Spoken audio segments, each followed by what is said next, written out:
या ठिकाणी मी आपल्या आणि दर्शकांच्या व्ह्यूअरसाठी आपणच रिपीट केलेले एक दोन पॉईंट परत घेतो. ओके. की ऑक्टोबर 2025 मध्ये श्रीनगरमध्ये पोस्टर लावलेले आपल्याला अचानक बघायला मिळतात हम्म. सकाळच्या हम्म. वेळेस. हम्म. हे पोस्टर जे असतात ते पोस्टर कुणाचे असतात तर जैश-ए मोहम्मदचे हम्म. जेईएमचे ते पोस्टर्स असतात हो. आणि स्थानिक लोक सुद्धा त्या ठिकाणी घाबरले जातात की एवढे सगळे पोस्टर्स रात्रीत लागले कसे. हम्म.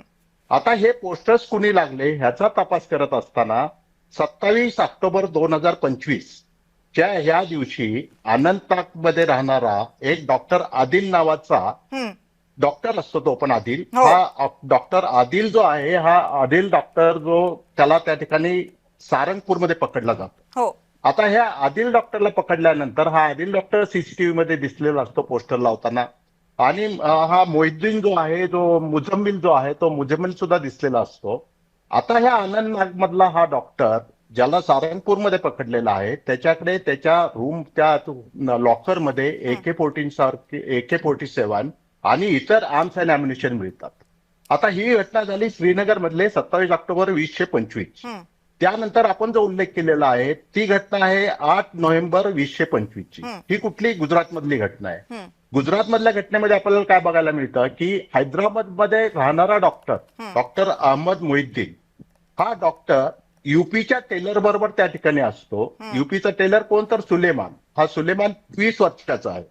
अहमद मोहिद्दीन जो हैदराबादचा डॉक्टर आहे तो 35 वर्षाचा आहे आणि एक त्यांच्या वर्गाचा स्टुडंट जो असतो तो मोहम्मद सोहेल म्हणून असतो. तो चायनाचा MBBS ची डिग्री त्यांनी मला वाटतं त्या ठिकाणी घेतलेली होती. असे तिघजण 3 वेगवेगळ्या भागातील व्यक्ती त्या ठिकाणी सापडतात आणि त्यांच्याकडे आपण जे उल्लेख केला ते टॉक्सिन रेझिन हम्म. जे पॉयझन बनवण्यासाठी त्या ठिकाणी वापरलं जाणारं मटेरियल त्याच्याकडे मिळतं.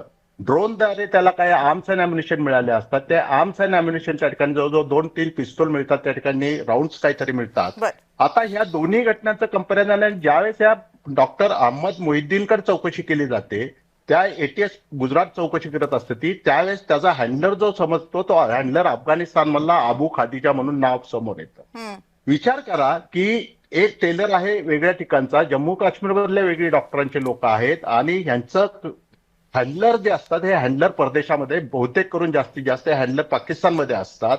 एक मोठी जसं आता कर्नल साहेबांनी सांगितलं की एक मोठी दुर्घटना टाळण्याचं कसं दुर्घटना ही टाळली गेलेली आहे की कदाचित गुजरातचा आणि हा जो काश्मीरमध्ये आता जे सगळे पकडले गेलेले आहेत किंवा जो दिल्लीचा ब्लास्ट झालेला आहे त्याच्याशी कनेक्टेड असणारे डॉक्टर इन्क्लुडिंग डॉक्टर शाहीन